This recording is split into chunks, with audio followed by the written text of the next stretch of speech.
She stood alone behind the counter. A paring knife rested in her palm. 11 o'clock at night, and 3 men had just walked through the glass door. "Conti's is closed," she said. Her voice did not waver. The man in front stopped in the middle of the restaurant. His smile was the kind that held no warmth. "We're not here to eat," he tilted his head. "We're here to talk about the future of this restaurant." Rosalie Conti had lost everyone she ever loved. Her mother, her father. She was the last one left. And this restaurant, 4 walls soaked with her father's sweat for 35 years, was all she had left. She would not let anyone take it. "Get out," she said, "before I call the police." The man laughed louder. "The police? In this neighborhood?"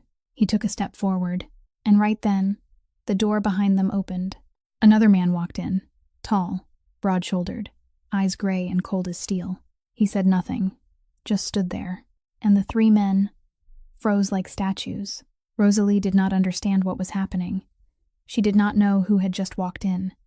She did not know he was one of the most powerful men in Chicago. She only knew one thing: he had just saved her, and he was looking at her in a way no one ever had. If you want to follow this journey to the very end, hit that like button to support us. And don't forget to subscribe and turn on notifications so you never miss a single episode. The glass door closed behind the 3 men. Their hurried footsteps rang out across the sidewalk and then slowly dissolved into the Chicago night. Conti's restaurant sank into silence, with only the low hum of the old refrigerator in the corner of the kitchen, and the sound of Rosalie's heart pounding like a war drum inside her chest. She was still standing behind the counter, the fruit knife still in her hand, its blade catching the pale yellow light of the restaurant. She didn't let it go. Not yet. The stranger was still standing there, right in the middle of the restaurant, about 10 steps away from her. He didn't come any closer. He didn't say a word. He just stood there with his arms hanging loosely at his sides, as though he had all night to wait.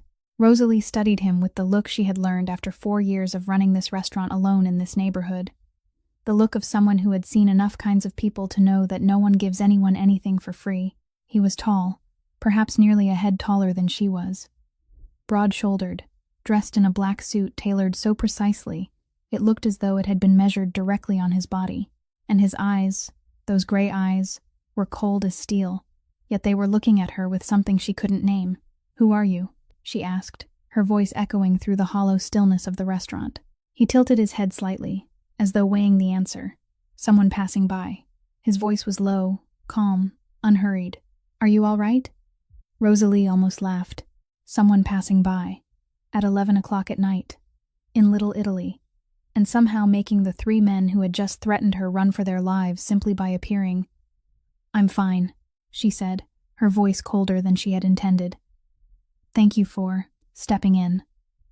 The words "stepping in" left her lips as though they carried a bitter taste. She wasn't used to saying thank you, wasn't used to needing anyone's help. For 4 years, she had handled everything on her own. The piling bills, the impossible suppliers, the late nights taking inventory alone. She didn't need anyone. She had told herself that long enough that she had almost come to believe it. The man didn't answer right away. Instead, he let his gaze wander slowly around the restaurant, as though he were reading a book. She saw his eyes stop at the black and white photograph on the wall, the photograph of her father standing in front of the restaurant on opening day, his smile bright with pride. Then he looked at the handwritten menu framed behind glass, her father's lettering still there after 35 years. Then at the scratches across the wooden floor, the old chairs that had been repaired too many times, the ceiling fan turning so sluggishly it looked tired too. "Do you run this place alone?" he asked. Rosalie didn't answer. She only looked at him, the knife still in her hand, the caution in her eyes not softening in the slightest. She had heard that question too many times, from people who wanted to know if she was easy to bully, from people who wanted to know whether anyone was protecting her, from people who wanted to know what they could take from her. The man seemed to understand. He didn't ask again, didn't push her to speak, didn't try to appear friendly. He only gave a slight nod, as though her silence was answer enough. "I understand," he said, and began walking toward the door. Rosalie stood still, watching him go. Every step he took was firm and measured, never hurried, as though he owned every space he entered. When his hand touched the glass door, he stopped. He didn't turn around, only tilted his head slightly in her direction. "They'll come back," he said, and his voice wasn't a warning, only a fact. You know that. Rosalie felt her throat tighten. She knew. Of course she knew. This wasn't the first time they had come, and it wouldn't be the last. I know, she said, and she was surprised that her voice sounded steadier than she felt. And I'll still be standing here.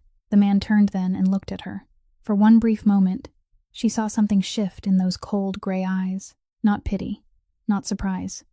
Something more like recognition, as though he had just found something he hadn't expected to find here. Then the moment was gone. He nodded once more, pushed open the door, and stepped into the Chicago night without another word. The door closed. Rosalie remained there for another minute, then 2, until she was certain he had gone. Then she set the knife down on the counter and realized that her hand was trembling. She gripped the edge of the counter tightly, drew in a deep breath, and began cleaning up as she did every night. Lock the door, check the kitchen, turn off the lights one by one. When the final light went dark, she stood in the restaurant's darkness, looking out at the empty street through the glass door.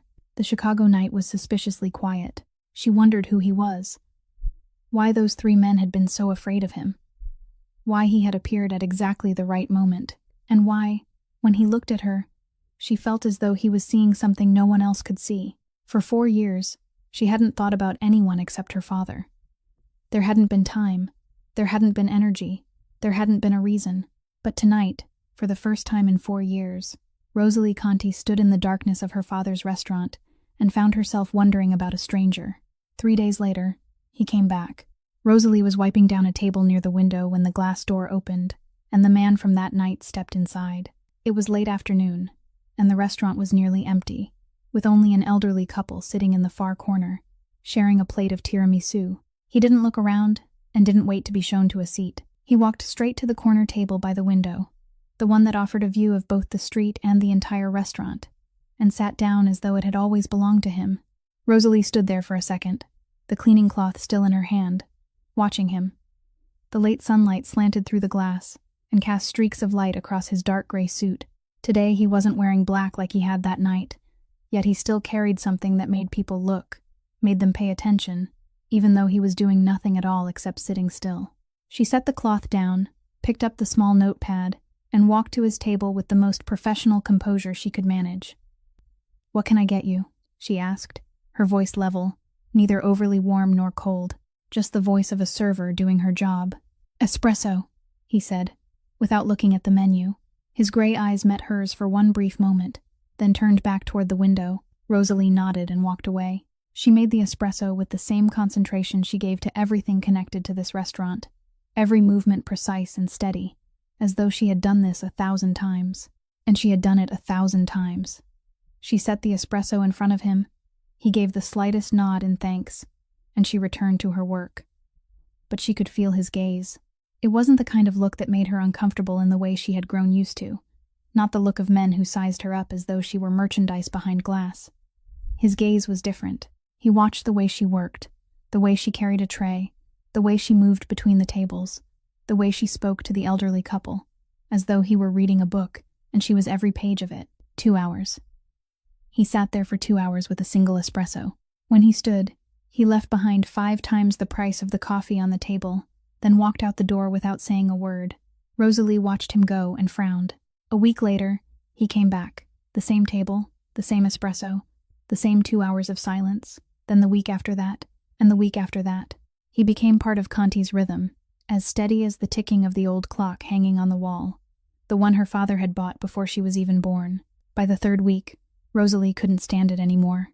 When she set the espresso down on his table, she didn't walk away at once like she always did. "You're not from this neighborhood," she said. It wasn't a question, only a fact. He looked up at her, his gray eyes revealing nothing at all. "No." A single word. His voice was low and flat, like the surface of a frozen lake. "Then why do you keep coming here?" she asked, and she hated the fact that she was curious, hated the fact that she had spent too much time over the past 3 weeks wondering about this man.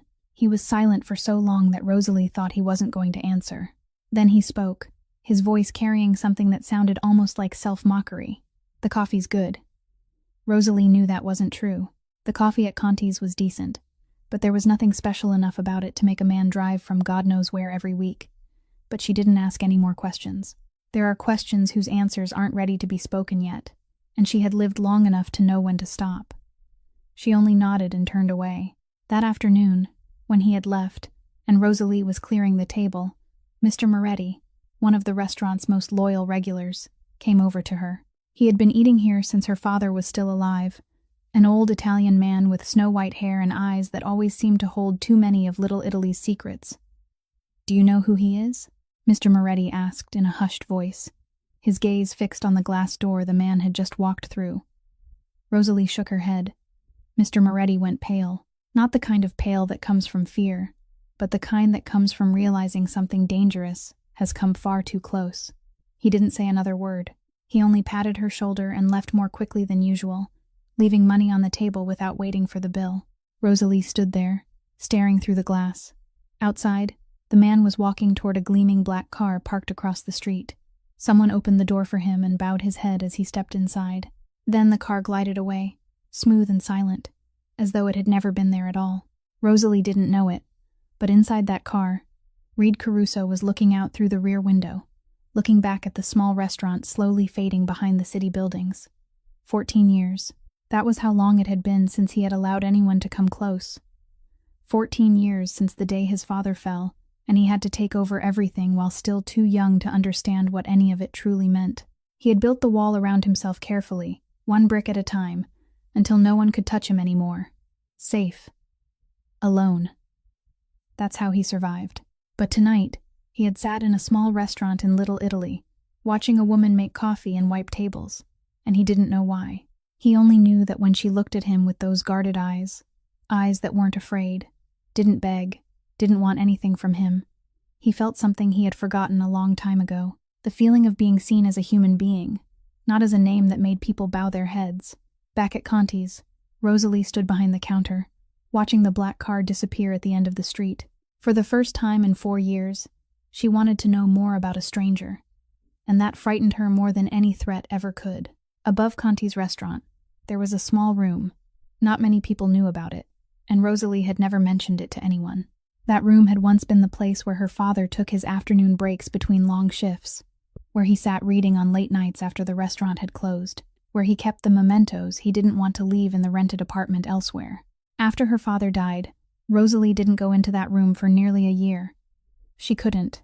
His scent was still there, the smell of cheap cigars and the aftershave he had used since she was little. In the end, she cleaned it out, kept a few things, packed away the rest, and locked the door. She had never thought about renting it to anyone. That room was her father's. It would always be her father's. But bills don't care about memories. Creditors don't care about sentiment. And with every passing month, the gap between what Rosalie earned and what she needed to pay grew wider and wider. That afternoon, after Reed paid for his espresso as usual, he didn't stand up right away. He sat there, looking out the window, then turned back to her with gray eyes that revealed none of his thoughts. "The room upstairs," he said. "Is it for rent?" Rosalie almost dropped the tray in her hand. Of all the questions she had ever prepared herself to hear from this mysterious man, this wasn't one of them. "How do you know there's a room upstairs?" she asked, her voice guarded. Reed tilted his head slightly. "The staircase in the corner of the kitchen. The second-floor window has curtains. It's not hard to guess." Rosalie said nothing. He noticed everything. She had already known that, but his precision still unsettled her. "No," she said, faster than she had intended. "That room isn't for rent." Reed nodded as though the answer made perfect sense. He didn't press, didn't ask another question, only stood up and prepared to leave as he always did.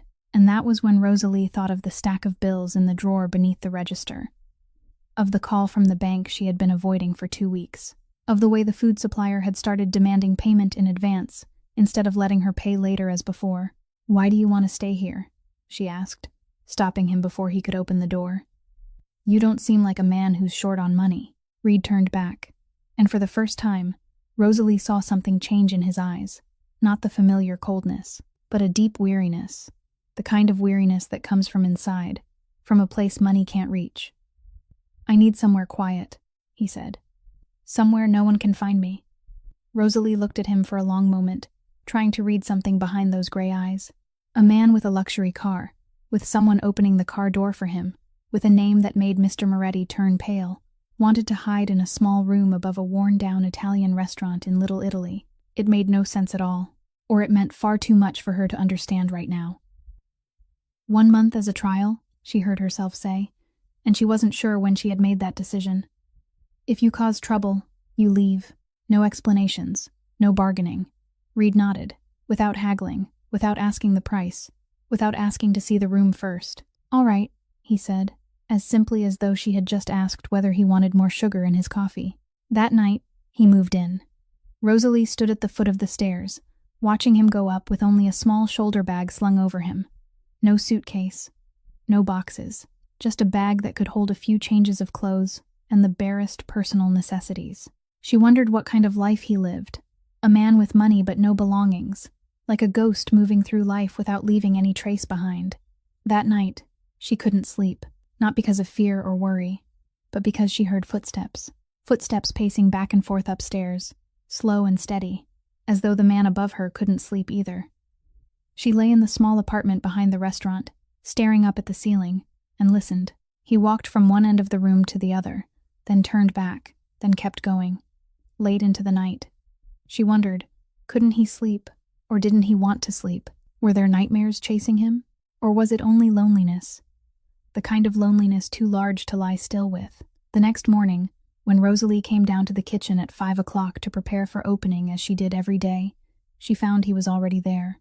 Reed was sitting at the bar, a cup of coffee he had made for himself in his hand, his eyes fixed on the window where the dawn was painting the Chicago sky pink. He turned when he heard her footsteps, and for one brief moment, before he had time to put on his usual cold mask, she saw something in his eyes. Weariness, emptiness, and maybe, just maybe, a little relief at seeing another face besides his own. "You should sleep more," he said, his voice low and gentle. Rosalie stood there, stunned. 4 years. For 4 years, no one had said that to her. People only asked whether the restaurant was open yet, asked whether there was an empty table, asked whether she could do this or that for them. No one asked if she was tired. No one told her she should rest. "You should too," she said, and she didn't know why she said it. Reed didn't answer, only turned back to the window, but she saw the corner of his mouth lift slightly. Not a smile, only the shadow of one, faint and fleeting as morning mist. Rosalie began preparing to open as she did every day. But something had changed. The restaurant was no longer completely silent the way it had been before. There were footsteps upstairs every night. There was another cup of coffee on the counter every morning. There was another person in the space she had been alone in for far too long. She didn't know why, but Conti's restaurant felt less empty, and that frightened her more than being alone ever had. The job Rosalie hated most wasn't washing dishes at midnight, wasn't dealing with difficult customers, and wasn't waking up at 5 o'clock in the morning to prep ingredients. The job she hated most was inventory. Every night, after the last customer had left and the glass door had been locked, Rosalie sat down at the table near the bar with a stack of paperwork so high she couldn't see the other side of it. Bills from suppliers, payment receipts, ledgers recording revenue. Payroll sheets for the 2 part-time servers she had to let go 2 months earlier because she couldn't afford to pay them. The numbers danced before her eyes, more red than black, more negative than positive, and every night she sat there alone, trying to turn an impossible equation into a possible one.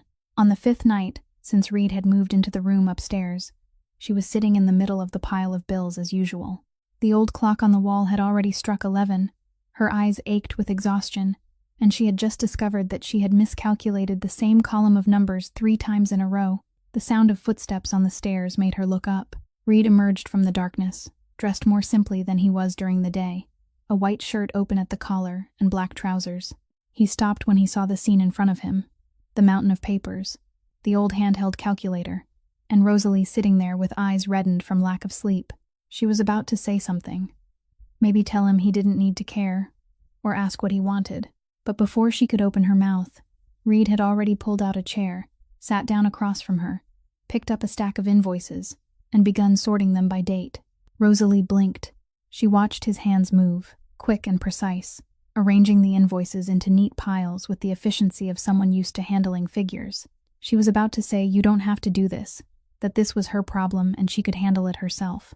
But then she looked at the papers slowly falling into order, looked at the way he worked in focused silence, and decided not to say anything at all. They worked in silence. Neither of them spoke. There was only the soft rustle of paper being sorted, the steady ticking of the old clock, and the even breathing of two adults in an empty restaurant. 2 hours passed. A 3-hour task became an hour and a half. When Rosalie set down her pen and looked at the piles of invoices now arranged in tidy stacks, she realized something strange. She didn't feel uncomfortable. For 4 years, she had done everything on her own, and she liked it that way. She didn't want anyone stepping into her space, didn't want anyone seeing the red numbers in her books, didn't want anyone knowing how much trouble the restaurant was in. But Reed's presence didn't feel like an intrusion. He didn't ask questions, didn't show pity, didn't offer advice she hadn't asked for. He just sat there, working beside her, as though it were the most natural thing in the world. The silence between them wasn't heavy the way she had once feared it would be. It was comfortable, like two people who had known each other for a long time, long enough that they didn't need to fill every empty space with words. "You need an accountant?" Reed said, breaking the silence for the first time in 2 hours. His voice was low and even, not judgmental, only observational. Rosalie looked at him, a tired smile flickering across her lips. "I need a lot of things. An accountant isn't the most important one." Reed didn't ask what the most important thing was. He only nodded, as though he understood. There are questions that don't need to be asked, because the answers are already sitting in the other person's eyes. The next night, he came downstairs again. Rosalie was sitting in front of the stack of paperwork, and he walked straight to the chair across from her as though it had already been set aside for him. They worked in silence the way they had the night before, then the night after that, and the night after that. It became a habit no one mentioned, no one named, but both of them knew it was there. By the 4th night, Rosalie began making 2 cups of coffee, instead of 1, before sitting down at the table. She placed one in front of Reed without a word, and he accepted it with a slight nod. They still didn't talk much. 5 sentences, 10 sentences each night, but the silence between those sentences was no longer the absence of speech. It became a language of its own, something only the two of them understood. One night, when the stack of bills had been dealt with and both cups of coffee were empty, Rosalie looked up at Reed. He was staring out the window, his gray eyes distant, as though he were somewhere very far away. "You're not like the people I've known," she said, and she didn't know why she said it. Reed turned to look at her, his gray eyes meeting her brown ones in the pale yellow light of the restaurant. "Is that good or bad?" he asked, and there was something in his voice she couldn't name. Curiosity, maybe, or something else. Rosalie thought for a moment. "I don't know yet," she said honestly. Reed nodded, not pressing her for more, not demanding a better answer. He simply nodded, as though her answer made perfect sense, as though he could wait until she figured it out. And that, in a strange way, made her trust him more than any promise ever could. That night, when Rosalie climbed the stairs to her small apartment, she stopped halfway and listened. The footsteps upstairs had started again, slow and steady as they were every night. She realized that she had begun to wait for these late nights, to wait for the footsteps on the stairs, to wait for the silent presence across the table, to wait for the 2 cups of coffee and the few words that somehow said enough. She had never admitted it to anyone, not even to herself. But tonight, standing on the dark staircase, listening to the footsteps of a man she still didn't fully understand, Rosalie Conti admitted one thing. She didn't want to be alone anymore, and that frightened her more than anything else. That night, the food supplier was 3 hours late. Rosalie waited until 8 o'clock, then 9, then 10, and finally she got the call. The truck had broken down on the road. They couldn't make the delivery tonight. Could she come to the warehouse and pick it up herself? She could. She had to, because tomorrow the restaurant had to open, and no ingredients meant no revenue, and no revenue meant one step closer to the abyss she had been trying so hard to avoid. The warehouse was a 15-minute walk from the restaurant, at the edge of Little Italy, where the streetlights grew thinner and the darkness thicker. Rosalie had walked that route hundreds of times, through the shortcut alley behind Mr. Chen's laundry shop, across the small courtyard between 2 old buildings, and out to the main road. She knew every crack in the pavement, every bulb that had burned out and never been replaced, every shadowed corner where the light couldn't reach. She thought she knew that road. She was wrong. 2 figures stepped out of the darkness while she was halfway through the alley. Rosalie stopped, her heart kicking harder in her chest. Her instincts screamed that something was wrong before she could even make out their faces. Two men, one tall and thin with a baseball cap pulled low over his face, the other shorter but broader in the shoulders, his eyes bloodshot, and his unsteady walk, that of a man who had drunk far too much. They weren't the men who had come to the restaurant that night. They weren't anyone's men. Just street trash, the kind that hid in the shadows of Chicago and waited for prey. "Hand over the money," the tall one said, his voice rough and hoarse. "Your phone, too." Rosalie stepped back, her eyes sweeping quickly to both ends of the alley. The shorter one had already moved, blocking the way she had come. She was trapped in the middle, with no way out, the brick walls rising high on either side, and the two thieves coming closer. "I don't have much money," she said, her voice steadier than she felt. "Let me go." The tall one laughed, a dry sound like gravel scraping together. "Everybody says that." He took another step closer, and Rosalie could smell the alcohol, the sweat, the smell of someone who hadn't bathed in days. She tightened her grip on her handbag, ready to scream, ready to fight, ready for whatever came next. And right then, a voice came from the mouth of the alley. Only 2 words. "Leave now." The voice was low and level, not loud, not angry, only calm in the way ice is calm, in the way a blade is calm. Rosalie turned her head. Reed was standing there, at the end of the alley where she had been trying to go. He was wearing a long black coat, his hands in his pockets, his posture relaxed as though he were waiting for a bus instead of facing 2 muggers in a dark alley. No weapon, no bodyguards, just him alone. The tall one turned around, his face twisting with anger. "Who the hell are you?" he started, his voice aggressive. Then he stopped. Rosalie saw that moment happen.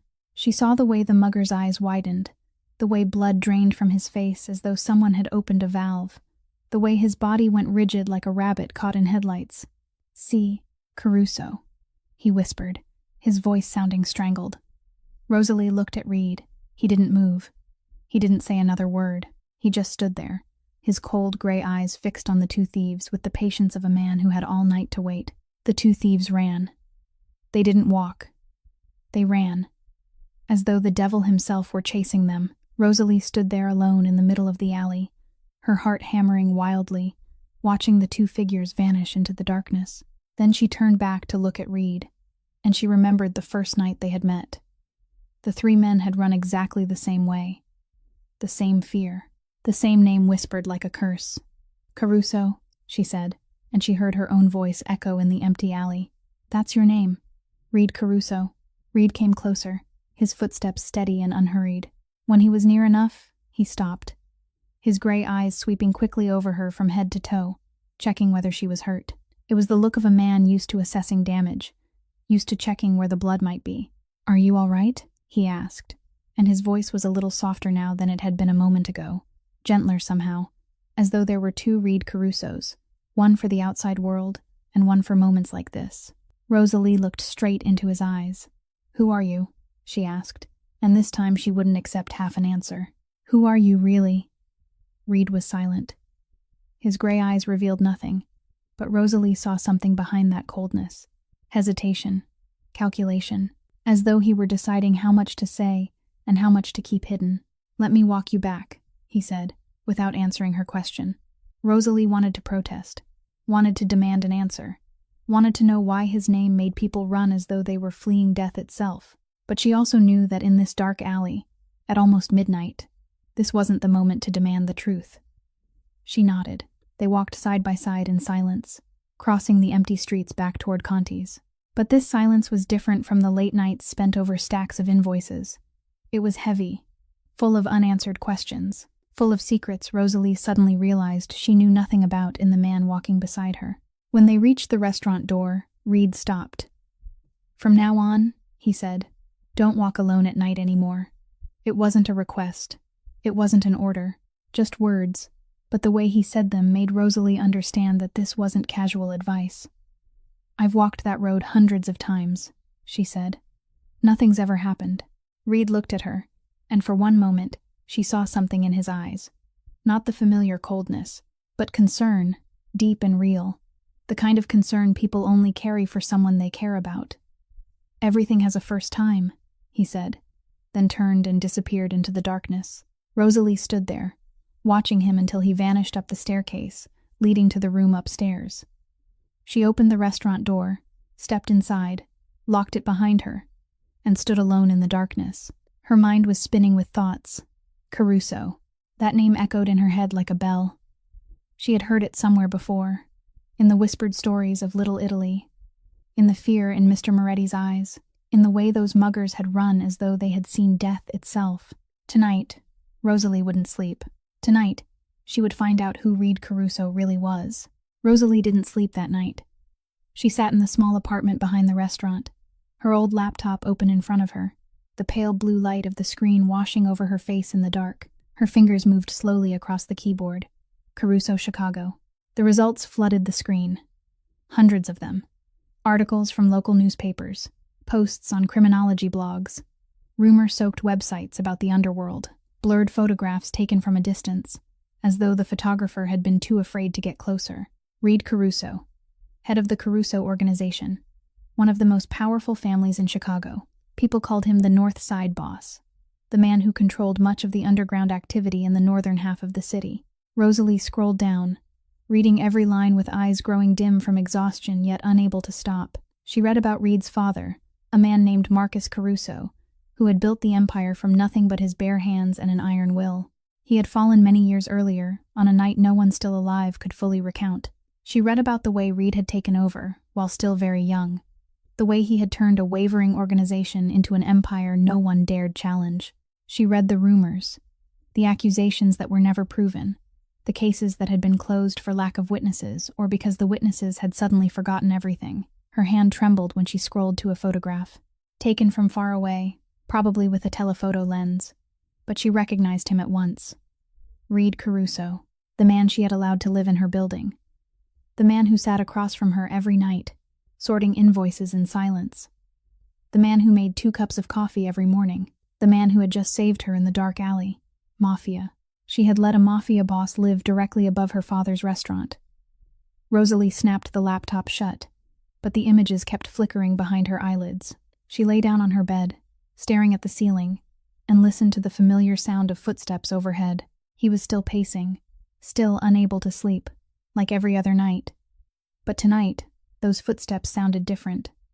They were no longer the comforting sound of someone who understood the same loneliness. Now they were the footsteps of a dangerous man. The following night, Rosalie didn't sit down at the inventory table as she usually did. She didn't make 2 cups of coffee. She stood behind the register, in the exact place where she had stood on the first night they met, and she waited. When footsteps sounded on the stairs and Reed appeared, she was ready. He stopped at the foot of the staircase when he saw her. She saw his gray eyes sweep across the room, taking in the change in the air, the empty table with no invoices, the single cup of coffee on the counter. He knew. Of course he knew. A man like him had survived this long by reading every situation before it fully happened. "I know who you are now," Rosalie said, her voice flat as the surface of a frozen lake. Not angry, not afraid. Just truth, bare and cold. Reed stood still in the middle of the room. He wasn't surprised. He didn't try to deny it. There was no sign of a man caught off guard. He simply stood there, looking at her with gray eyes that revealed nothing, as though he had been waiting for this moment for a long time. "And you want me to leave?" he asked, his voice low and calm as ever. Rosalie thought about that question. She had been thinking about it all day, while serving customers with a false smile, while washing dishes with her mind somewhere else, while looking at the staircase leading upstairs and wondering what she had done. "I want to know why," she said. "Why are you here? Why are you helping me? Do I have anything to do with your business?" Reed was silent for a long moment, long enough for Rosalie to begin thinking he wouldn't answer, long enough for her to realize that his silence wasn't refusal, but thought, as though he were searching for a way to say something he didn't fully understand himself. "Which answer do you want?" he said at last. "The answer you want to hear, or the truth?" Rosalie looked straight into his eyes. "The truth." Reed nodded, as though that answer didn't surprise him. "The truth is, I don't know," he said, slowly, each word as though he were testing its taste on his tongue. "For the first time in a very long time, I don't know why I'm doing something." Rosalie didn't know how to react. She had prepared herself for many answers, that he was using her for some scheme, that he needed a hiding place, that her restaurant sat on territory he wanted to control. She hadn't prepared herself for the truth that he didn't know either. "I need time," she said after a long silence. "You stay in your room. I stay down here. We keep our distance." Reed nodded, without arguing, without trying to explain more, without apologizing for not telling her the truth sooner. He only nodded as though her answer made complete sense, as though he had expected this from the beginning. "I understand," he said, then turned and walked up the stairs. Rosalie watched him until he disappeared into the darkness. She didn't throw him out. She could have done that. She could have told him to leave the restaurant immediately and never come back. But she didn't. She didn't know why. Maybe because part of her, the part she didn't want to admit existed, still remembered the way he had sat sorting invoices in silence, the way he made coffee every morning, the way he had said you should sleep more as though he truly cared. Maybe because she knew that no matter who he was, he had never harmed her. Never. Rosalie turned off the lights and sat down in the familiar chair, staring out the black window. Upstairs, the footsteps continued, slower than the night before, heavier somehow. She wondered whether she had just made the biggest mistake of her life by letting him stay, or whether she had just avoided an even greater mistake by not sending him away. She didn't know. And tonight, that was the only thing she was certain of. A week passed. Reed was still in the room upstairs, but he didn't come down anymore. Every morning when Rosalie woke, the kitchen was already empty. There was no second cup of coffee on the counter, no heavy footsteps crossing the wooden floor, only silence and the smell of the coffee she made for herself. He left before dawn had fully broken and returned after the restaurant had closed. Rosalie knew this because she heard the key turning in the back door lock near midnight every night, heard the soft footsteps on the stairs, careful as though he didn't want to disturb her. He was keeping his distance, just as she had asked. Rosalie sat alone over inventory each night the way she used to.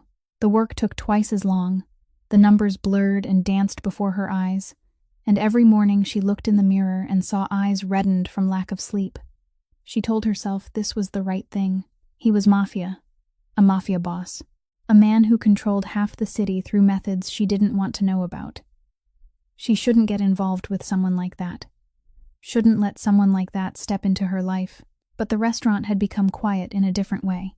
Not the comfortable silence she had begun to know during those late nights over stacks of invoices. Not the silence of two people who didn't need words to understand each other. This was an empty silence. The kind of silence that lives in a room where something used to be and now is gone. One night, while Rosalie was trying to focus on the figures in front of her, she heard footsteps upstairs, back and forth, slow and steady. Like those first nights before everything changed. She stopped writing, lifted her head, and listened. He couldn't sleep either. Just like her. And she hated that it made her feel a little less alone. That weekend, Rosalie was cleaning up after closing, wiping down the last tables with a mind gone blank from exhaustion. She looked up without thinking, glancing through the glass door the way she had done hundreds of times each day. And she saw him. Reed was standing outside on the sidewalk, only a few steps from the glass. He was wearing a long black coat, his hands in his pockets, his face unreadable beneath the pale yellow streetlight. He was looking into the restaurant, looking at her. Rosalie stood there, the cleaning cloth still in her hand, unable to move. They looked at each other through the glass, across the distance she had demanded, across the invisible wall she had built between them. She thought he would come in, thought he would say something, thought he would break this distance somehow. But Reed only stood there for another moment. Then he gave the slightest nod, a gesture so small it was almost impossible to catch, and turned and walked into the darkness.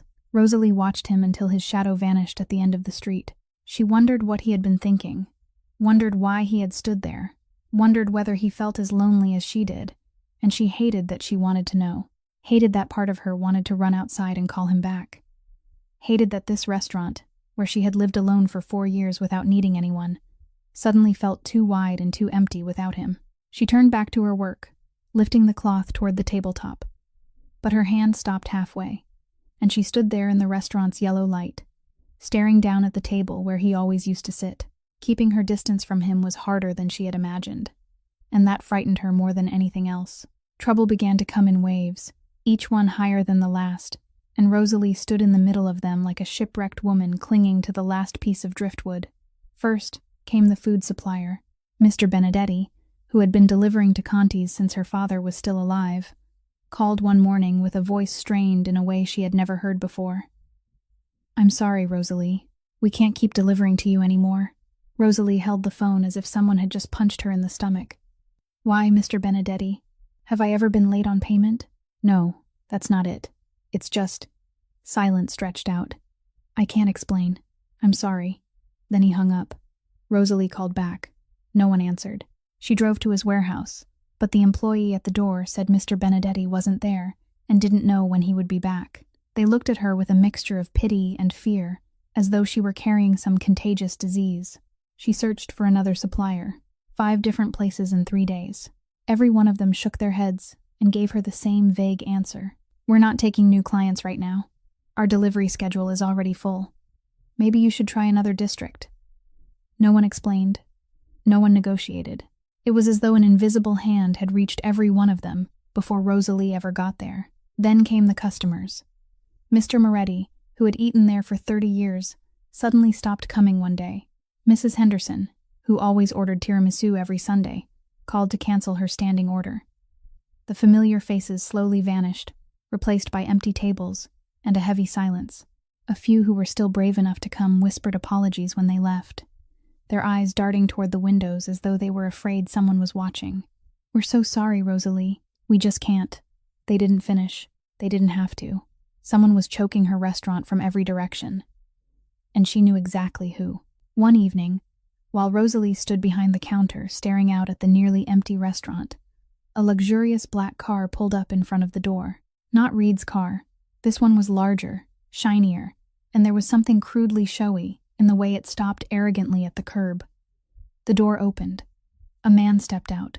He was middle-aged and heavyset, with a round face and small, sharp eyes like a pig's. He wore an expensive suit, the kind of fabric Rosalie could recognize from a distance. But the way he wore it, the way he moved, the way he left his jacket open to display a thick gold chain across his chest, made all of it look cheap and vulgar. He walked into the restaurant as though he had owned the place for years, his eyes sweeping across the room with the appraising look of a buyer inspecting merchandise. Then he looked at Rosalie, and the smile on his face was the kind that held not one trace of warmth, the smile of a predator who had spotted prey. "Miss Conti," he said, his voice low and thick with self-satisfaction. "At last we meet." Rosalie didn't step back. She stood behind the register, her spine straight, her eyes fixed on him with a calm she didn't entirely feel. "You're the one behind all of this," she said. It wasn't a question, only a fact. He didn't deny it. He only smiled wider, as though she had just said something amusing, then pulled out a chair and sat down with the easy comfort of a man in his own home. "I'm Gordon Ashford," he said, as though the name should mean something to her. "And I'm the man trying to help you." "Help me," Rosalie repeated the words, her voice flat. "By destroying my restaurant." Ashford shrugged without the slightest sign of shame. "Business is business, Miss Conti. I'm only showing you reality. You can't go on like this forever." He leaned forward and placed both hands on the table. "Sell the restaurant to me. A good price. Enough for you to start a new life somewhere else. California, perhaps. I hear the weather's beautiful there." Rosalie looked straight into his eyes. "This restaurant isn't for sale." Ashford tilted his head, his smile unchanged. But something glinted in his little eyes. Something dangerously sharp, hidden beneath the softness of his bulk. "Your father said exactly the same thing," he said, his voice light, as though they were discussing the weather. 4 years ago." Rosalie stood perfectly still. The blood in her body seemed to freeze for one brief moment, and she felt cold, cold from the inside out, the kind of cold that had nothing to do with the room's temperature. "My father died in an accident," she said slowly, her eyes never leaving Ashford's face, watching for the smallest change in expression. "A truck accident." Ashford rose to his feet and brushed imaginary dust from his suit jacket with exaggerated care. "Of course," he said, and the smile on his face now held something cruel, something he no longer bothered to hide. "An accident. A lot of accidents happen in this neighborhood." He walked toward the door, then stopped and looked back at her over his shoulder. "You have 1 week to think, Miss Conti. After that, we'll have this conversation another way." The door closed. The black car glided away, leaving behind a suffocating silence in the empty restaurant. Rosalie stood there, gripping the edge of the counter until her knuckles turned white. Accident. Her father. 4 years ago. She remembered that night. Remembered the call from the police at 3 o'clock in the morning. Remembered the officer's voice, cold and detached, telling her that her father had been struck by a truck while crossing the street. They said the driver had fled. They said there were no witnesses. They said it was a tragic accident. Rosalie lifted her head and looked at the photograph of her father on the wall. Enzo Conti, with his bright smile and the eyes that had always shone with pride whenever he looked at his restaurant, he had refused to sell, just as she was refusing now. And 4 years later, Ashford was still here, still wanting this restaurant. For the first time in 4 years, Rosalie asked herself, had it really been only an accident? That night, a knock sounded at the back door of the restaurant. Not the usual knock of a supplier or a regular customer.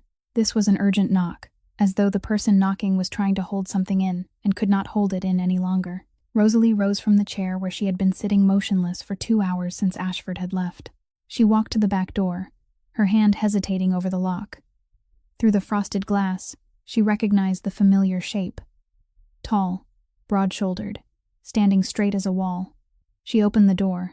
Reed stood there, and for the first time since she had known him, his face was no longer the familiar mask of indifference. There was something tense in the lines of his face, in the way his jaw was clenched, in the gray eyes that were looking at her with an emotion she couldn't read. I need to tell you something, he said, his voice low and urgent. You may hate me after you hear it, but you need to know. Rosalie looked at him for a long moment. A week ago, she had asked him to keep his distance. A week ago, she had decided that he was a dangerous man she shouldn't get involved with. But tonight, after her meeting with Ashford, after the suspicions that had begun to gnaw at her mind like acid, she needed answers. She needed the truth, no matter who it came from. She stepped aside and let him in. They sat across from each other at the table near the window, where the pale yellow streetlight spilled through the glass and painted streaks of light and shadow across both their faces. The restaurant was dark and empty, with only the steady ticking of the old clock on the wall like the heartbeat of some creature holding its breath. Ashford came to see you today, Reed said. It wasn't a question, only a fact. Rosalie frowned. Were you following me? I was following him, Reed replied evenly. You were involved by chance. He paused for a beat, his gray eyes fixed on hers. Or maybe not by chance. Rosalie waited. She knew something bigger was coming, something Reed had been carrying through the entire week, something heavy enough to make him break the distance she had asked for. Reed drew in a deep breath, and when he spoke, each word was laid down slowly, carefully, as though he were placing bricks one by one to build a wall he didn't want to build, but had no choice except to build. 4 years ago. Your father, the truck accident. Rosalie stopped breathing. Her heart missed a beat, then struck again, faster, harder, more painfully. It wasn't an accident, Reed said. Silence. Silence thick as cotton, filling every corner of the room, pressing against Rosalie's chest like a slab of stone. She felt as though someone had pulled all the air from her lungs, as though gravity had suddenly doubled and she couldn't breathe. The truck belonged to one of Ashford's shell companies. Reed continued, his voice still low and steady. But there was something softer in it now, as though he were trying to lessen the weight of every word. The driver was paid a large sum, then disappeared from the city that same night. No one found him. No one really tried to. What are you saying? Rosalie heard her own voice, but it sounded like a whisper from very far away, like the voice of someone else, not her. Reed reached into the inside pocket of his jacket, pulled out a thick file, and placed it on the table between them. Vehicle registration records. The driver's bank transaction history. A large transfer 3 days before the accident. Recovered phone messages. It took my network 3 weeks to find these. Rosalie stared at the file as though it were a venomous snake coiled on the tabletop. She didn't want to touch it, didn't want to know what was inside, but at the same time, she knew she had no choice. Your father refused to sell the restaurant, Reed said, his voice a little gentler now. Just like you're refusing now. Ashford doesn't like being told no, and he isn't used to waiting. No, that can't. Rosalie shook her head, as though that motion alone could erase what she had just heard. The police said it was an accident. They investigated. They said there was no evidence.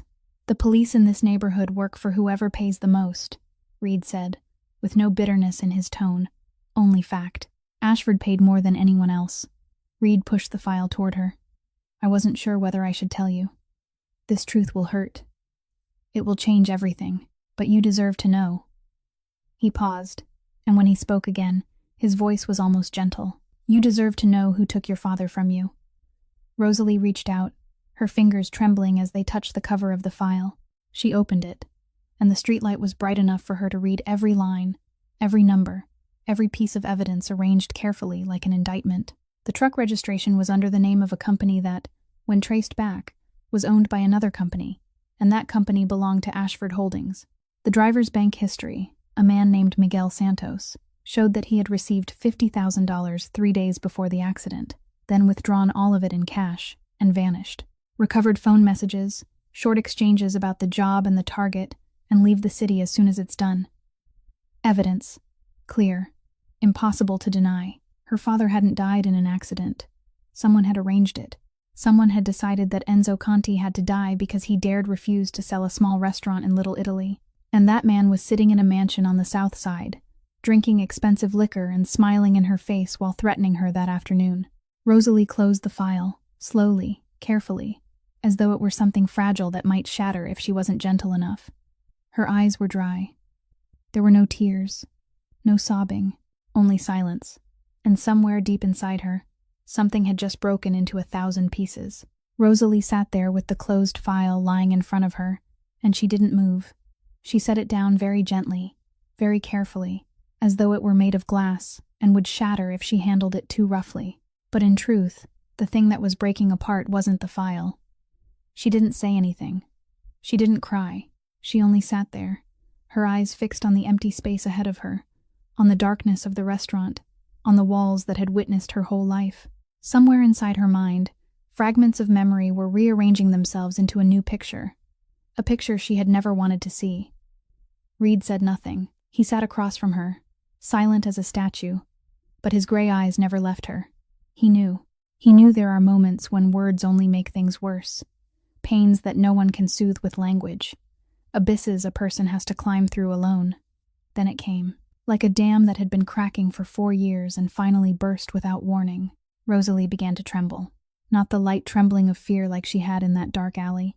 This was the kind of shaking that comes from somewhere deep inside, her whole body quivering as though she were standing in the middle of a snowstorm with nothing to shelter her. 4 years, she said, and her voice shattered like glass. For 4 years I thought it was an accident. She stopped, trying to draw a breath, but it broke apart halfway, caught in her throat. Every night I wondered. Every single night I wondered if he had just been too tired. If he had been drinking that evening. If he had crossed the street without looking. She lifted her face, and in the dim streetlight Reed saw her eyes shining with tears. If it was his fault. The tears began to fall, not slowly, not beautifully the way they do in films. They came all at once, spilling over her lashes like a river bursting through a broken levee, and Rosalie couldn't stop them. She didn't try to. 4 years. 4 years she had held it in. 4 years of telling herself she had to be strong, had to keep going, had to keep this restaurant alive for her father, had to be the last one still standing. 4 years of never allowing herself to cry, because she was afraid that if she started, she would never be able to stop. It wasn't his fault, she said through broken sobs. It was never his fault. She cried, not quietly, not softly. This was the kind of crying that rises from the deepest place in the soul, the place where she had buried 4 years of pain, 4 years of unanswered questions, 4 years of guilt she had never deserved to carry. Reed didn't say, "It's going to be okay," because it wasn't. Not now. Not for a long time. He didn't say, "I understand," because he couldn't completely understand her pain. The pain of losing a father is its own kind of pain, and even though he had lost his father too, even though he knew how deep that abyss could be, each person falls into it in a different way. He did only one thing. He stood up, slowly and silently, then moved to sit beside her. Not across from her anymore, beside her. He didn't touch her. He didn't take her hand. He didn't hold her. He only sat there, close enough for her to feel the warmth of his body, close enough for her to know she wasn't alone in this darkness. And that was what she needed. Not words. Not promises that everything would somehow turn out all right. Not the hollow comfort people offer because they don't know what else to say. Only the presence of someone else. Someone sitting beside her in the dark. Someone who didn't run when she broke apart. They stayed like that, 1 hour, 2 hours. Rosalie cried until there were no tears left, until her body was drained, until the sobs became broken breaths, and then slowly steadied. Outside the window, the sky began to shift from black to gray, announcing that a new day was coming. At last, when her voice was rough from crying, she asked, "Why did you tell me?" Reed looked at her, his gray eyes softer than she had ever seen them. "Because you deserve to know the truth, even if it hurt." Rosalie was quiet for a moment, then asked again, her voice barely above a whisper, "Was there anything else?" Reed didn't answer at once. He looked out the window, where the first light of dawn was beginning to blush across the Chicago horizon, then turned back to her. "Because I didn't want them to take anything else from you." Rosalie didn't say thank you. She didn't need to, and he didn't need to hear it. She just let him sit there beside her in the dark restaurant slowly filling with dawn, until the first sunlight came through the glass and drew long bands of light across the old wooden floor. That was more than any words could have been, and for the first time in 4 years, Rosalie didn't feel completely alone. Somewhere else in the city, another man was watching Conti's. Wesley Ashford sat in a black sedan parked across the street, far enough away not to draw attention but close enough to see clearly everything happening inside the small restaurant through the glass door. He was 28 years old, with a sharply cut face and dark brown eyes inherited from his mother, nothing at all like his father. That was something Gordon Ashford never let him forget.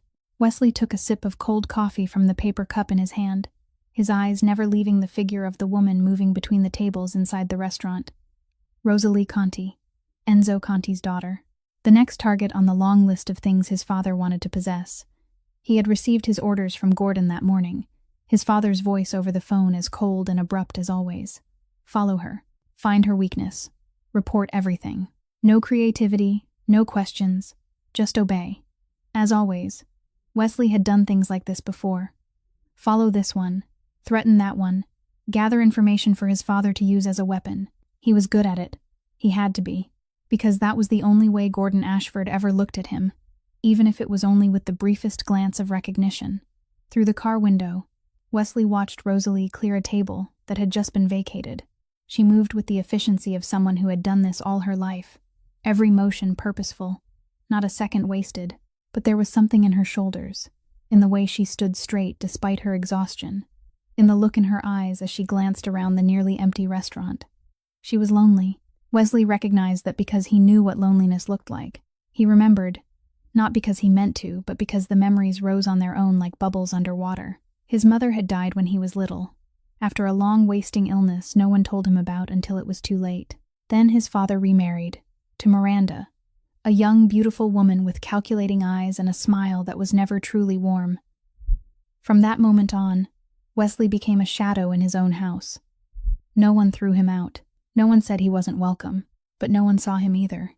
No one asked how he was. No one cared what he felt when he watched his father love the new son, Miranda's son, in a way he himself had never been loved. He had spent his whole life trying to earn his father's recognition, doing everything Gordon asked, leaving school to work for the family business, doing the things other people refused to do, dirtying his own hands so his father could keep his clean. Never enough. Never good enough. Inside the restaurant, Rosalie was speaking with a customer, an elderly woman with silver hair whom Wesley had seen there many times before. She smiled, and even though the smile was tired, even though there were dark circles beneath her eyes that he could see from here, the smile was real. He had watched her long enough to hear her conversations through the listening device he had planted in the restaurant.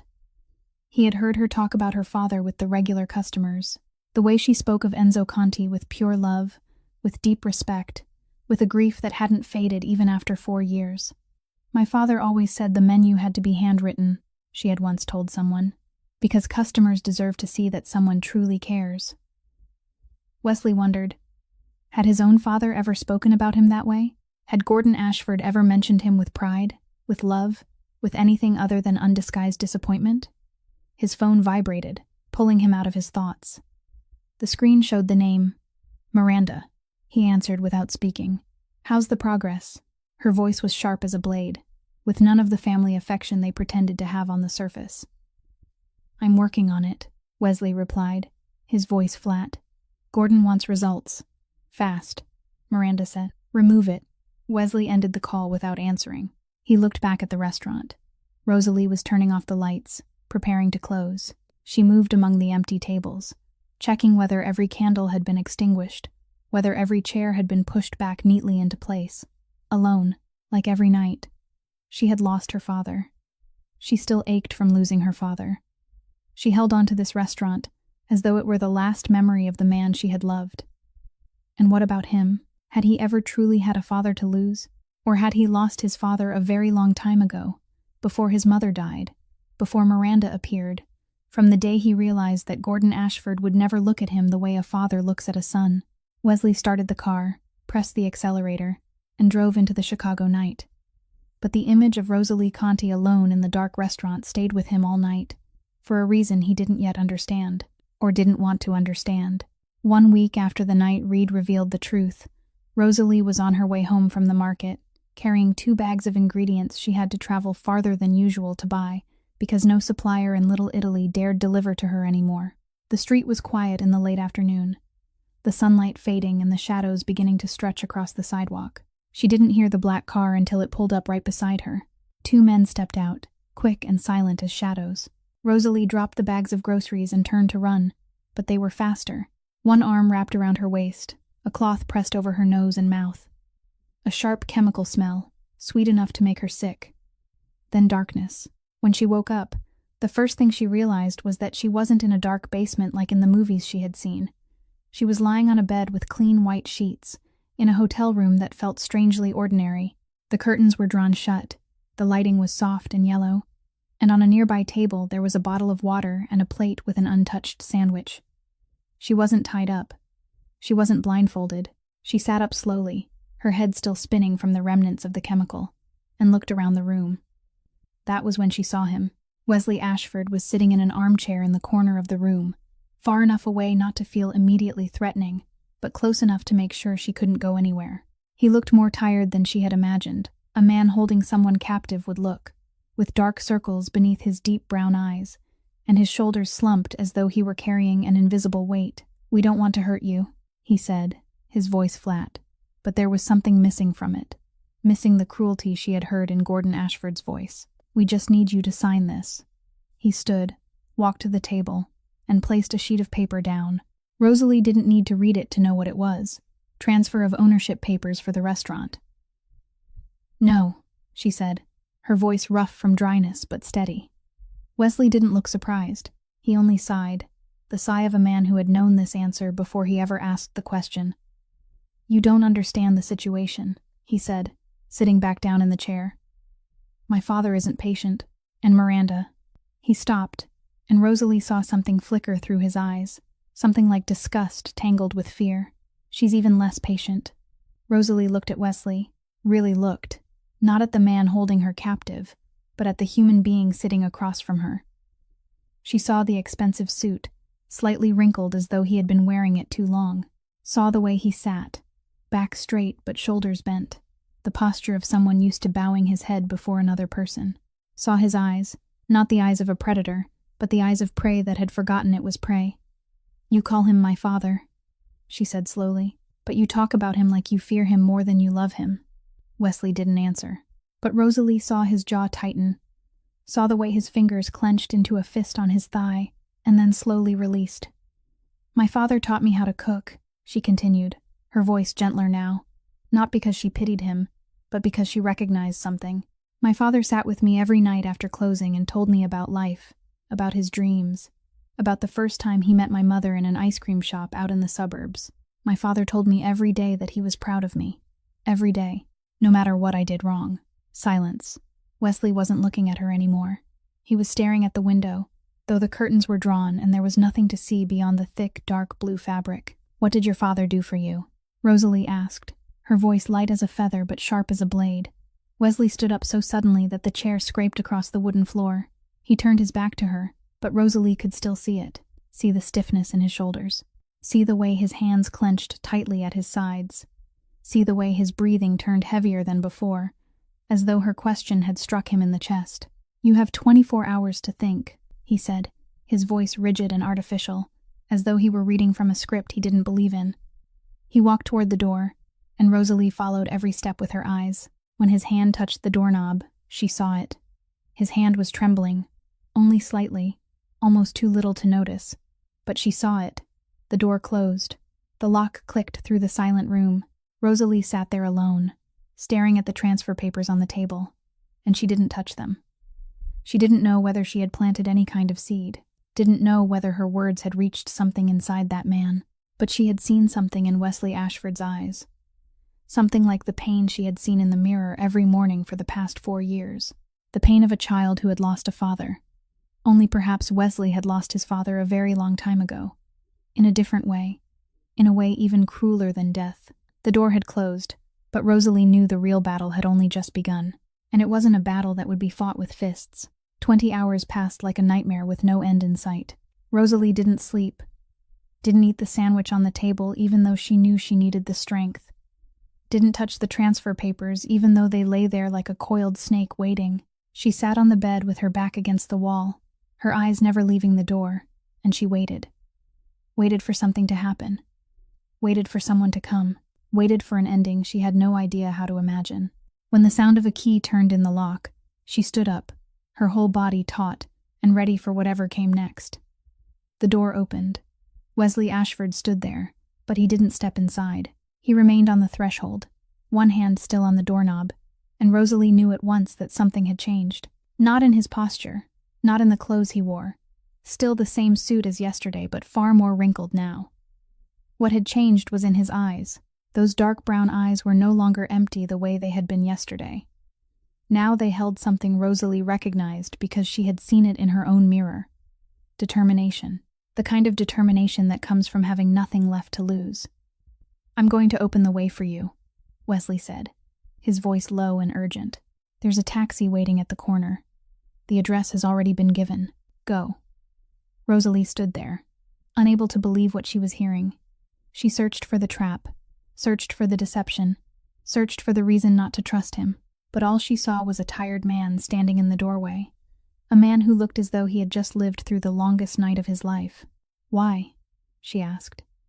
Wesley stepped into the room and closed the door behind him, and for the first time he stood before her not as a captor, but as an equal. "You asked what my father ever did for me," he said, and there was something broken in his voice. He paused, as though searching for a way to shape something he had never spoken aloud, something he had never even allowed himself to think all the way through. "I thought about that question all night. Didn't sleep. Turned it over and over in my head." He drew in a deep breath. "And I couldn't find an answer. Not one." Rosalie rose slowly, still keeping her distance, still wary. But she listened. Wesley went on, his eyes fixed on empty space as though he were staring back into the past. "Miranda called last night. She thought I was asleep. She thought I couldn't hear." He gave a laugh, and it tasted bitter even from across the room. "She told my father that once the Conti's problem was handled, they'd start cutting loose the weak links, the people who knew too much, the people who weren't necessary anymore." He looked at Rosalie for the first time, straight into her eyes. "I'm the weak link." A heavy silence settled between them. Rosalie looked at the man standing before her, the son who had spent his whole life trying to earn his father's approval, only to discover that his father was ready to throw him away like a broken object. "So you're doing this for yourself?" she said. It wasn't an accusation, only an observation. Wesley nodded slowly. "Partly," he said. "Partly because you talked about your father the way I wish." He stopped, and Rosalie saw his throat tighten. "I wish someone had ever talked about me that way. Just once. Only once." Silence. Rosalie didn't know what to say. She had hated this man 20 hours ago. Now all she could see was a child who had grown into adulthood without ever being loved, a ghost in his own home. Wesley stepped aside and pulled the door wide open. "Go, before I change my mind, or before they find out." Rosalie moved toward the door, but she stopped as she passed him. "What will happen to you after this?" she asked. Wesley didn't look at her. His eyes were on the empty hallway. "I'll contact Caruso, give him every file on what my father has done over the years. Then I'll leave this city." He paused. "Maybe I'll find somewhere no one knows who I am. Start over."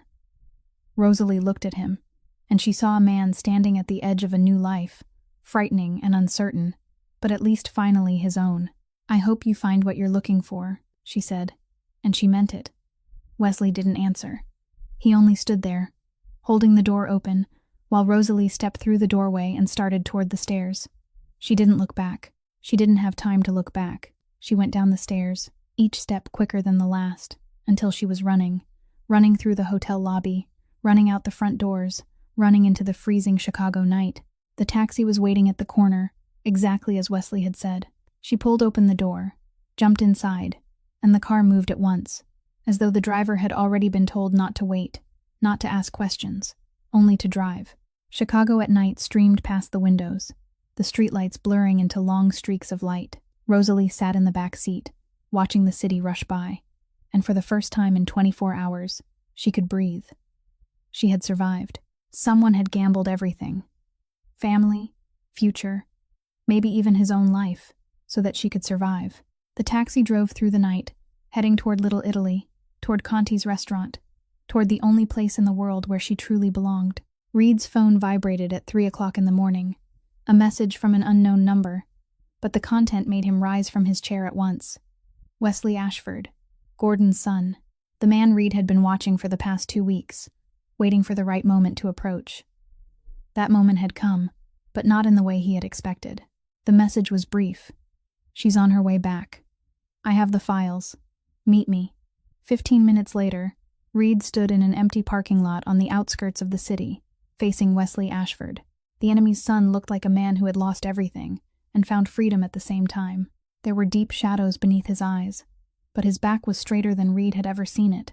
Wesley handed him a USB drive without wasting a single extra word. "Everything," Wesley said. 10 years. Enough to bury him. Reed took the USB drive and weighed it in his hand. It was surprisingly light for something that could destroy an entire empire. "Why?" he asked. Wesley looked at him, and for that one moment, Reed saw something familiar in the younger man's eyes. The exhaustion of someone who had run too long, tried too hard, hoped too long for people who had never deserved it. "Because she asked what my father had ever done for me," Wesley said, "and I couldn't find an answer." He turned to leave, then stopped. "Plus Miranda wanted me gone. Turns out blood doesn't mean anything to them." Then he disappeared into the darkness, leaving Reed alone with the USB drive and a decision that had been made long ago. Reed returned to the car, where Felix was waiting. Felix had been Reed's right hand for 10 years, the only man Reed trusted completely. "Rosalie is on her way back to Conti's," Reed said. "Take men and meet her there. Stay until I return." Felix nodded, then asked, "And you?" Reed looked at the USB drive in his hand, then toward the south side of the city, where Gordon Ashford's tower rose like a monument to greed and cruelty. "I have another appointment." Gordon Ashford's office sat on the top floor of a luxury building on the south side, the kind of building constructed to impress, to intimidate, to remind everyone that its owner had power.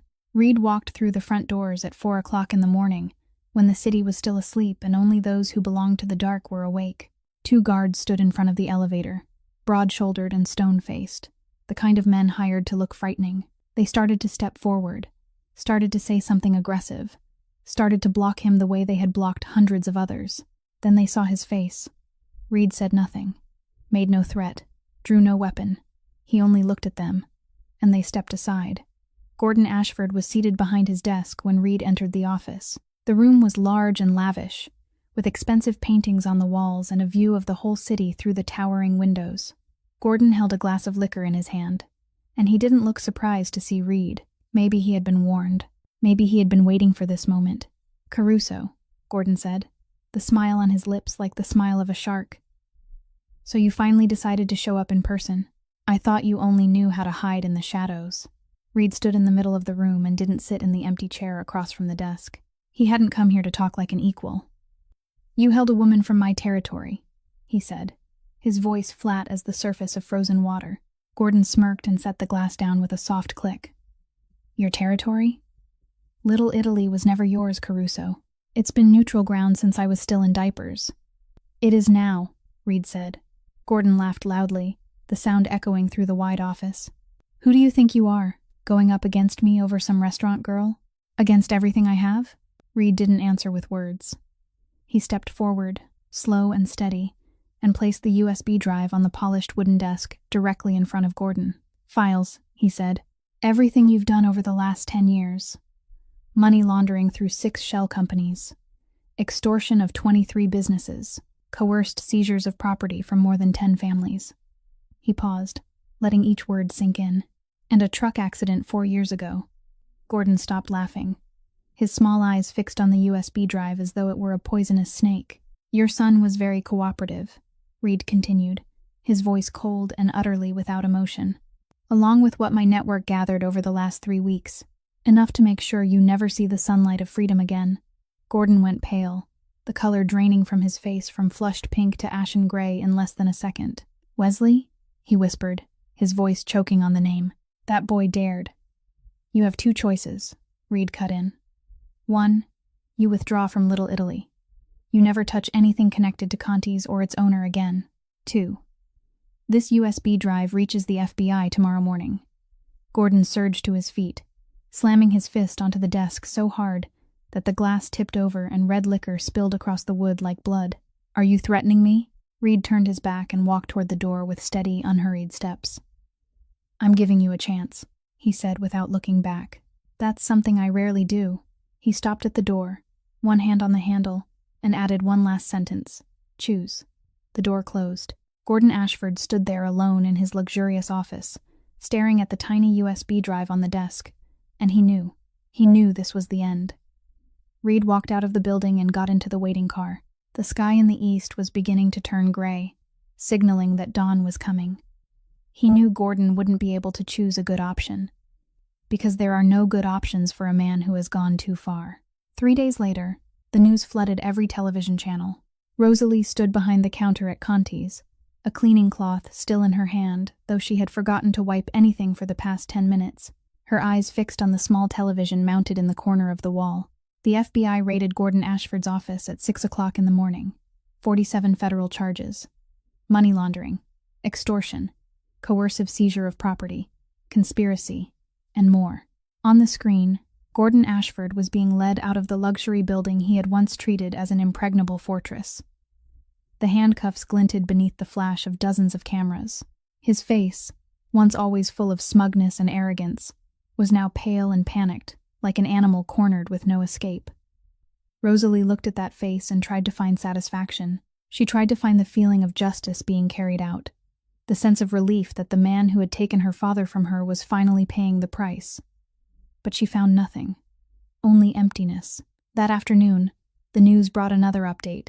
Miranda Ashford was arrested separately at the family mansion, charged as an accomplice in the money laundering and conspiracy counts. She was shouting something about her innocence as the police put her into the car, but no one listened. Rosalie turned off the television. She sat down in the familiar chair, held the cup of coffee that had gone cold long ago, and stared into space. Justice had been done. The man who had arranged her father's death would pay for it, but none of that brought her father back. Nothing could bring her father back. She thought of the evenings when her father had stood in the kitchen, teaching her how to make tomato sauce the right way.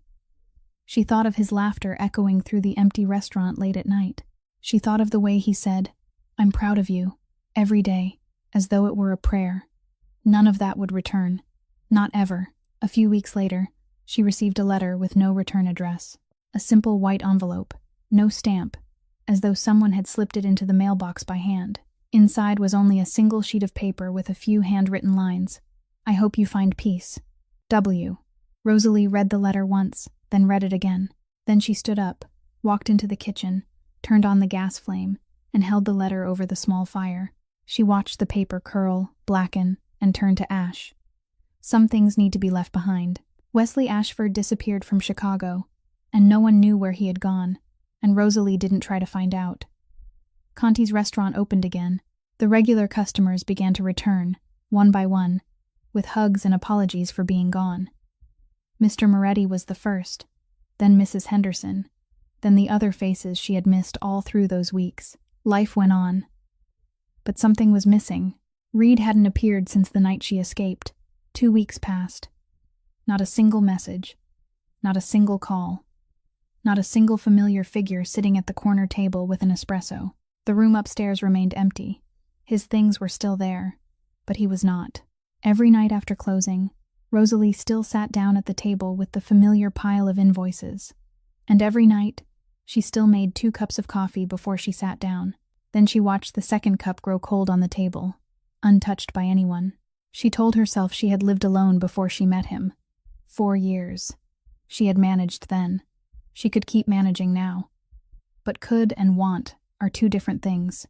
And every night, when she stood behind the counter looking out at the dark glass door, she wondered whether he would come back, or whether she had lost one more person. 2 weeks after Ashford's arrest, rain poured down over Chicago as though the sky were trying to wash every sin from the city. Rosalie was sitting alone in the dark restaurant, the stack of bills put away long ago, but she still didn't want to go upstairs. Still didn't want to face the empty room in the back where she slept every night inside a silence that had grown too large.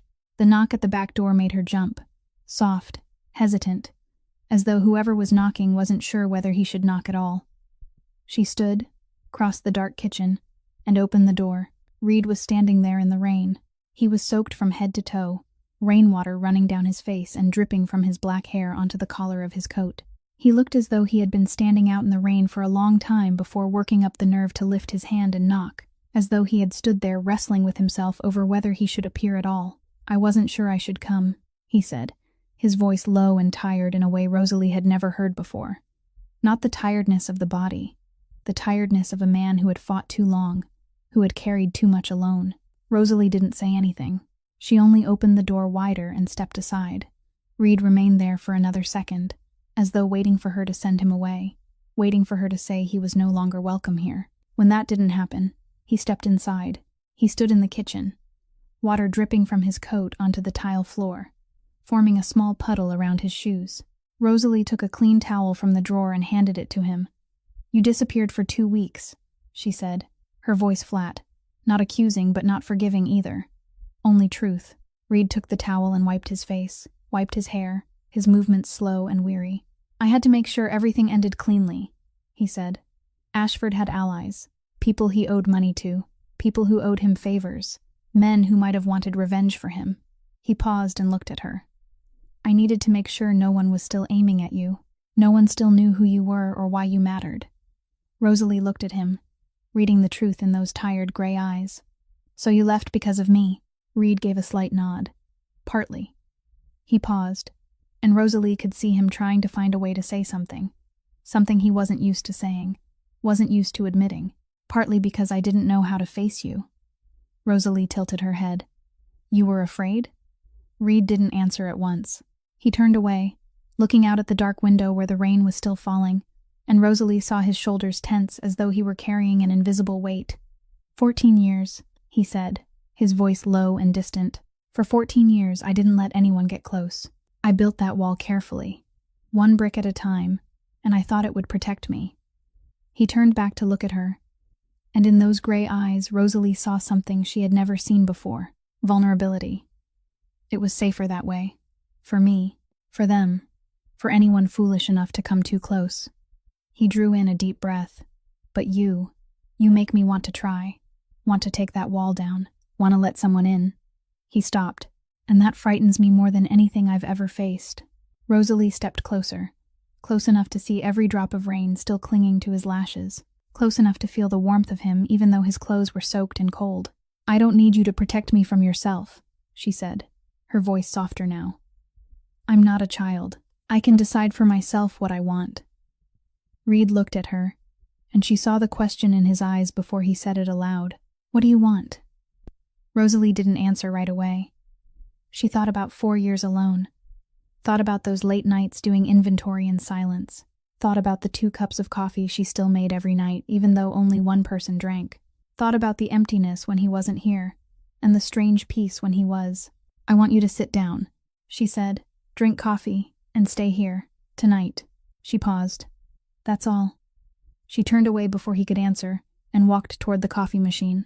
Behind her, she heard the sound of a chair scraping across the wooden floor, a familiar sound she had missed for 2 weeks. Reed sat down in the chair at the corner of the table, the chair he had sat in through so many nights before. Rosalie made the coffee in silence, the familiar smell of espresso spreading through the room. She carried 2 cups to the table, set one in front of him, and kept one for herself. This time, both cups were drunk. They sat there in silence, the comfortable kind of silence they had both missed, the kind that didn't need to be filled with words because each other's presence was enough. Outside, the rain kept falling, tapping softly on the roof like a lullaby. Inside, there was pale yellow light, the smell of coffee, and two people who had found their way back to each other after so many storms. They stayed there until the rain stopped, until the sky began to turn from black to gray, until the coffee cups were empty and the silence grew warm as a blanket. And that was enough. A month passed. Conti's restaurant slowly found its footing again. The regular customers returned in full, and life settled into a new rhythm. Reed was still staying in the room upstairs, but now he came down every night, took his seat in the familiar chair at the corner of the table, and the two of them still made 2 cups of coffee each evening. They didn't talk about the future, didn't talk about the past. They simply lived in the present, one night at a time, 1 cup of coffee at a time, 1 comfortable silence at a time. But there was one question that had been sitting in Rosalie's mind for weeks, like a small pebble in her shoe that she kept trying to ignore but couldn't forget. One night, while they were sitting beside the stack of invoices that had already been sorted into neat piles, she looked up at him. "The first night you came here," she said, her voice calm as though she were asking about the weather, "you said you were passing by." Reed's hand stopped on his coffee cup. He didn't look at her, but Rosalie saw the way his jaw tightened slightly, the way his fingers went still against the rim of the porcelain. "But you'd already been watching Ashford," she continued. "You already knew about Little Italy. You already knew what he was doing in this neighborhood." A heavy silence settled between them. The old clock on the wall ticked steadily, like the heartbeat of some creature holding its breath. Rosalie looked straight into his eyes and didn't blink. "You knew about me before you ever walked into this restaurant, didn't you?" Reed set his coffee down, slowly, carefully, as though he were buying himself time to find an answer. But when he lifted his eyes to hers, he didn't avoid her gaze, didn't try to excuse himself, didn't try to turn away from it. Yes, a single word. Bare. Honest. Rosalie felt something in her chest turn cold, a sensation like the one she had felt when she read about Reed online, like the moment she discovered who he really was. The feeling of someone suddenly realizing that reality wasn't entirely what she had believed it to be. "So everything that happened," she said slowly, "was part of some plan?" Reed drew in a deep breath, and when he spoke, his voice was low and tired, as though he had carried this secret too long. "At first," he admitted, "I went into Little Italy because Ashford was expanding his territory. He was pushing into the north side, touching things that belonged to me." He paused. "I needed to know who in that area would bend, who would resist, who might become an ally, and who would be an obstacle. I read files on every business in the neighborhood, restaurants, shops, small businesses." He looked at her. "Conti's was one of them. So were you." Rosalie swallowed hard. "So I was just a name in a file." Reed nodded slowly. "At first, yes, you were Enzo Conti's daughter, the woman whose father had refused to sell the restaurant to Ashford 4 years earlier. You were the one trying to hold this place together alone, while Ashford was choking it from every direction. I was curious how long you'd last." He stopped, and something changed in his voice, softer now, more real, until I walked in and saw you holding a fruit knife in front of 3 men twice your size. No file anywhere told me you'd do that. No one told me you'd stand there, not shaking, and tell them to get out of the restaurant before you called the police." Rosalie remembered that night, remembered the feeling of her heart pounding like a drum in her chest, remembered the way she kept her voice steady even while fear was tearing through her inside. "So you stayed because you were curious," she said. "I stayed because, for the first time in a very long time," Reed said, his voice almost a whisper, "someone wasn't afraid of me, didn't want anything from me, didn't try to please me or run from me. You looked at me as though I were just a man knocking on a door asking for a cup of coffee."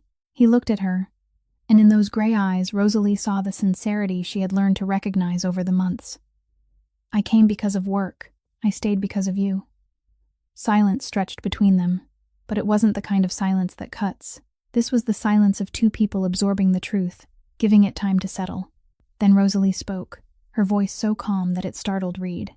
"I know." Reed blinked. "You know?" Rosalie gave a small nod. "Not from the beginning, but around the 2nd week." She looked at him, and a small smile flickered across her lips, the kind of smile worn by someone who has been keeping a secret of her own, the way you watched everything, the way you knew every street corner, the way you always sat at the corner table so you could see both the front door and the back at the same time. No one who's just passing by does that. Reed looked at her, and she saw genuine surprise in his eyes. You let me keep that story. Rosalie gave the slightest shrug. You needed it. For a while, you needed a reason to be here without admitting the real one.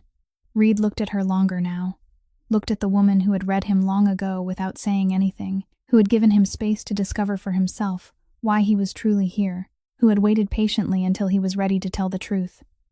Since when were you sure? He asked. Rosalie thought for a moment. Since the night you sat there sorting invoices with me until 2 a.m, she said. No one does that because they're passing by. No one stays up late organizing paperwork for a stranger unless they care.